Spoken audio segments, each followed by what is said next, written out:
plus eyes within us, each eye having a will of its own. Does this mean that man number 7 has all 100,000 plus wills diminished to one permanent will? This seems unattainable to me. First of all, this question is formatory. It's completely formatory. It's philosophy. It's insane. We have no we have no possibility of knowing what man number 7 is at this point. We can't even discern what man number 4 is. What does it mean to be balanced? What does it mean to have all of your centers balanced? To have your moving instinctive center balanced, your emotional center balanced, your intellectual center balanced. What does it mean? It means that, let's just take the intellectual center. So in the intellectual center, you have an intellectual center, you have an emotional center, and you have an instinctive moving center. And within the intellectual center of the intellectual center, you have an intellectual center, an emotional center, and an instinctive moving center. And within each of those, they're broken down again. So what does it mean to have them all balanced? We are not even aware of the intellectual center. We're not even aware of the emotional. I say, well, was that the emotional part of your intellectual center, or was that the moving part of your intellectual center? And if you answer me, you lie. Because you don't know. Because you are not aware of that. We are unconscious. It's like, well, how do I know I have that? Well, why don't you look and see? Well, it's just what you're saying. I don't believe that. Fine. Then look and see. Prove that I'm wrong by verifying that I'm wrong. Or prove that I'm right by verifying that I'm right. Well, I don't have to do that. That's right. You don't have to do that. You can go the way of all flesh. You can go the same way that all organic life on this planet is going. You could be recycled. Because that's what all organic life on this planet is constantly doing. It's constantly being recycled. It's arising and passing away, arising and passing away. It's being born, it's dying. It's growing up, it's growing old, it's growing out, it's dying, it's being born again. It just goes on and on. The trees, they drop their leaves this time of year. They'll start to drop their leaves. Those leaves will begin to turn to mulch. That mulch will be eaten by bacteria. That'll all be turned into the earth. And then new plants and new greenery will grow up from that.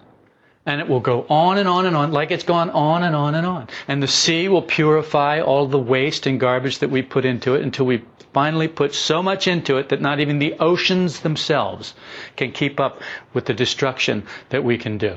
And so what will happen is we'll finally destroy organic life on this planet. Well, what does that really mean? It means that the offensive virus will destroy itself. And organic life on this planet will continue to rebalance itself.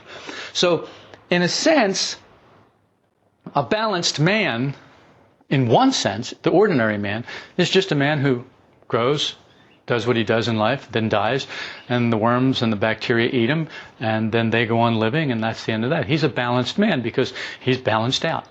But we're talking about a different kind of purpose for man. We're talking about a different way for man to go, not the way of all flesh, not the way of organic life on this planet, but for man to turn away from that and to head in a different direction and develop another part of himself, a part of his consciousness that he is now not conscious of, not aware of.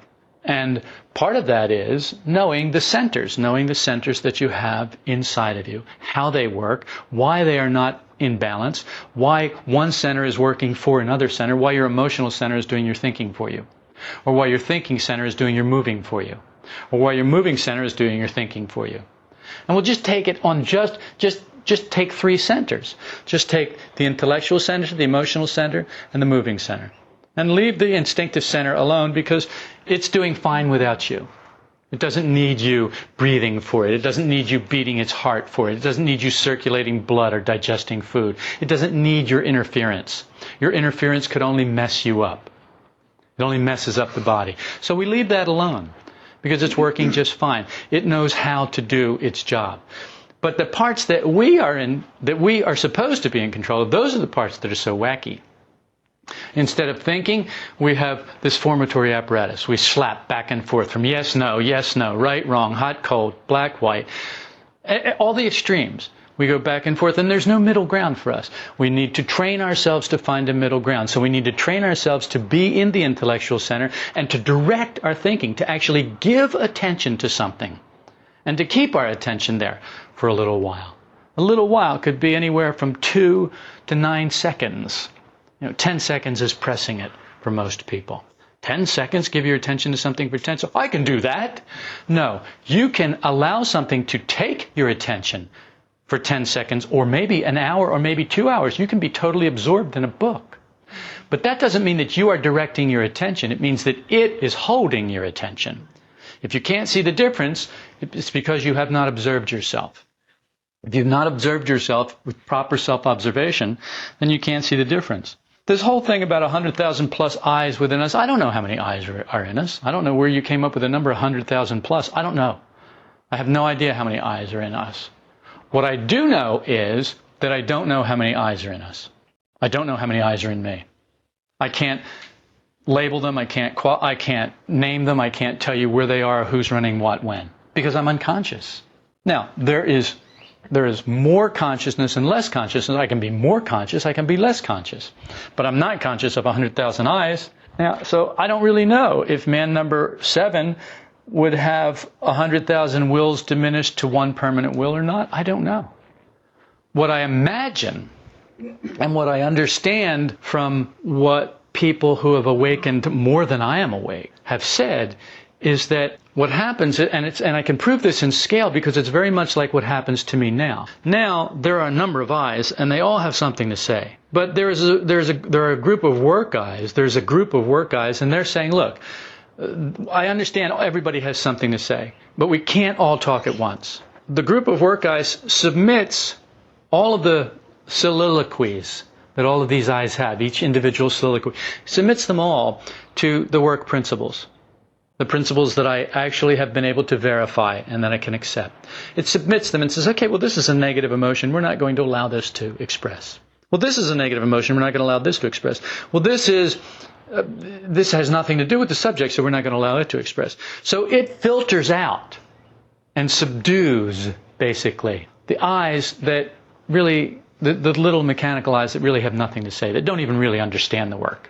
It takes bigger eyes to understand the work. It takes more intelligent eyes to understand the work. The work eyes group together and they start to filter through the principles of the work what these eyes have to say. And so they become subdued or subjugated to the will of the work eyes, the group of work eyes. Is that understandable? Good.